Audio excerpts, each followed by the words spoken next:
Hey, how's it going? And today we're taking a quick look at Switch devices in Unreal Editor for Fortnite. And the reason I fell into this is that I'm currently working on a game, and I don't usually like the default button that comes with Unreal Editor for Fortnite. And I realized that there's these switches that are super cool and can be used in place of that. So these buttons look a lot more professional, I think. And so you might want to consider using these switches, buttons, and levers instead of the default button that comes with Unreal Editor for Fortnite. So to find this, what you're going to do is you're just going to go to your creative devices in your content browser here, and there's one called Switch. And then you just drag it into the scene, and it comes in like this kind of switch that's more vertically placed against a wall. But there's other switches than this, and let me show you where they are. If you come down here, maybe I can make this a little bit bigger for a second here. If you come down to meshes, devices, and you'll say switch device here. If you click in here, it shows you pictures of them. So you've got this kind of old style. You've got, this is the default one, device 01. Then you've got a kind of got a push button one. Then you've got this old, another kind of Frankenstein looking lever switch. Then you've got this device switch, another device switch. And so you have like 7 different switches, and they're all super cool depending on the needs of your game. I think this one looks really great for what I'm going to be doing. So that's the one. That one's called, I know it's just a red button. So that's just to give you a visual representation of them. Now with the switch selected in the scene, I've got a couple switches in there already. I'm going to go ahead and just delete those so I don't get confused. So I've got this switch in the scene right now. If you come over on its details panel, you'll see over here one category called device model, and you select here, and it's the same as these ones over here. So you just would select red button, and then it switches to the red button. And then these are just all the parameters that you can choose and things like that.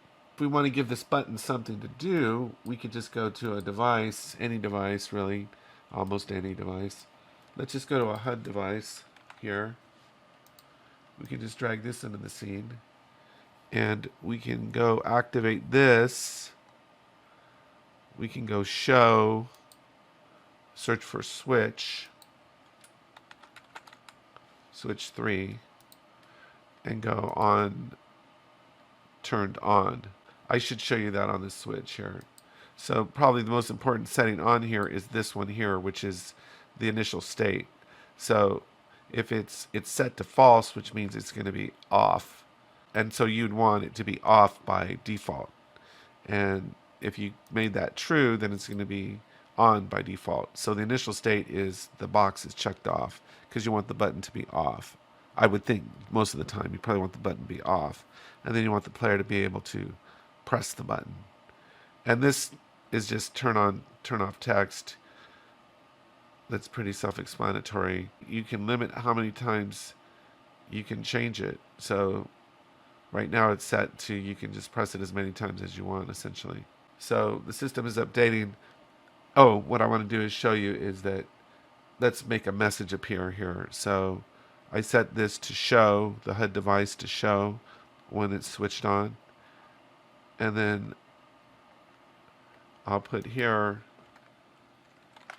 the detonation device has been set.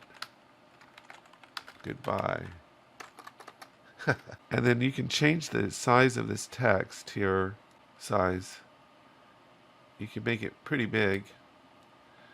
And then you can also place it, the text. Oh, here it is. It's under placement. It's kind of tricky. So you go placement, custom, and then you go right in the middle of the screen. Or just let's put it top center. Okay. So then I'll be back once this is all loaded up. So there's our button. And look, I think it just looks a lot more professional. I have my UI set real minimal, but there's an E, but that looks so much more professional than the default button. And then if I hit E to press it, see, the detonation device has been set goodbye. And then I can turn it off and on, off. It's just really cool. So anyway, I hope you found this helpful. Take care, have a great day, and I'll talk to you next time.